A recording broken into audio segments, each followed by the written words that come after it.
you step up the staircase under the Abbey Road sign and through those corridors, there's just so much history around you. It blows your mind. A phenomenal place. I mean, there's all the history that everyone knows about.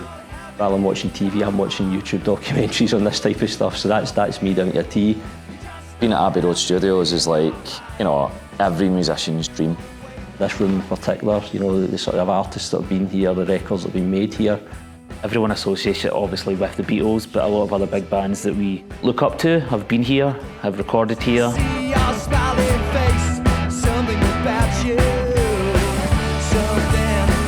And then getting the opportunity to come here as a band, as best of friends with your own music is wild. First of all, it's absolutely amazing knowing that these guys behind you here are going to give you the best recording that you could make. You're working with people that are unbelievably talented in their field, you know, so it's mind-blowing, to be honest, and I can't stop smiling.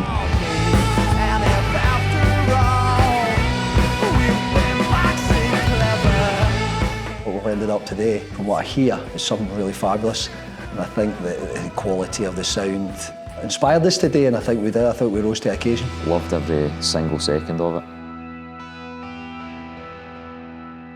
The band simply started up as a bunch of friends, and it was original lineup was a 4-piece. So we had myself and Paul. So we had Craig was on the bass and Duncan was on drums. And funnily enough, I was a singer and a guitarist. It's always the same at the start. You know, you're trying to find your own sound, trying to kind of go with the tunes, parts of tunes that you've got. And in a moment of wisdom, I thought to myself I could be the front man. I could take the step up, and every great band has to have a great front man. We moved Craig from bass to guitar, and then we brought Martin in. And I was accosted by Jamie at T in the Park to kind of join the band. Against my better judgment, I suppose I said yes, but it's been a hell of a ride since then, so it's good.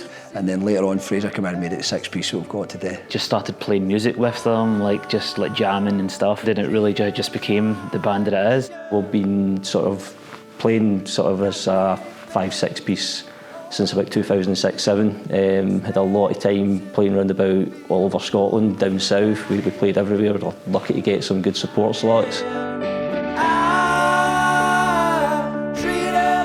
After about 4 or 5 years of doing that, things started to kind of, life just took over a wee bit, you know. Through the years, we've been able to create a chemistry and original music that's kind of evolved with us as people. We had a sort of a reunion gig at sort of 10 years of our anniversary of first playing headline King Tut, so we did that in 2017. Just kind of put that fresh in our mind again, that it's great to get back in a room, doesn't matter how long it's been. Huge history, and you know, excited to kind of write the next chapter.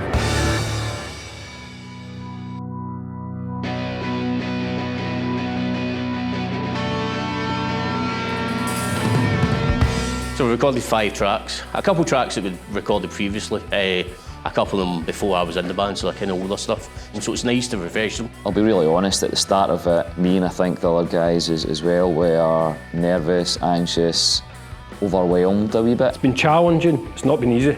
You know, it's because of the place that we're in, you know, this space that has supported so many awesome artists. Love the room, you know, in terms of it's a nice, we're all kind of in a circle. It's kind of unusual for us to play like that. We're usually on a stage. Normally I'm not facing any of the boys, so it's actually quite good to kind of bounce off of them. And this setting, you know, it's like in a perfect size. You plug in, you get the headphones on, and you start playing your music in Abbey Road Studio. It really kind of settles you in. For all of the prestige of this place and the history, it's still about, you know, the band that comes into the recording room. It's about what you actually can do and what you can do together. You still need to be able to come in and, you know, play your songs with your own attitude. I don't think we would have liked to have walked up here and just played any old sort of song, so came with a rock and roll songs.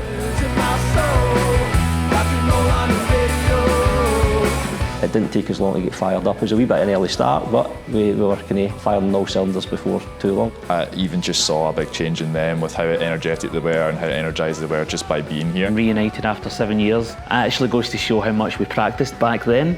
Playing that music, you know, and you look around and you see your best friends who are all in the zone. You can hear that in the record they've just recorded and how much cleaner it is and how much more passionate it is. So it's been really cool to see, man, really cool. Sitting in the control room, listening back to especially our song history book, it's always been hard to pin down in a recording, so it's nice that we've finally been able to do that and listen to it in a kind of sound system coming out the speakers. Seeing the boys perform the last song, History Book, we're a wee bit unsure how it would go. I think they nailed it today, probably the best I've heard them playing it. It's always a fun favourite. Hearing your music come through the Abbey Road control desk, you know, and it's just poof. Chris and Ed, who have been behind the desks, have been really helpful and really knowledgeable. And the recordings sound a lot bigger than what we were expecting, so yeah, super exciting to see how the final product comes together. We've worked hard to get to here. We've put a lot of work into it. We're a band who clearly know each other really well. It's a major high. It's something we can take forward for sure. Yeah, so I think the goal for these tracks is, you know, one, cement an absolute memory of your best friends in music. It's pretty much already been achieved. But now it's about kind of taking this new energy and really seeing where it can leapfrog us to.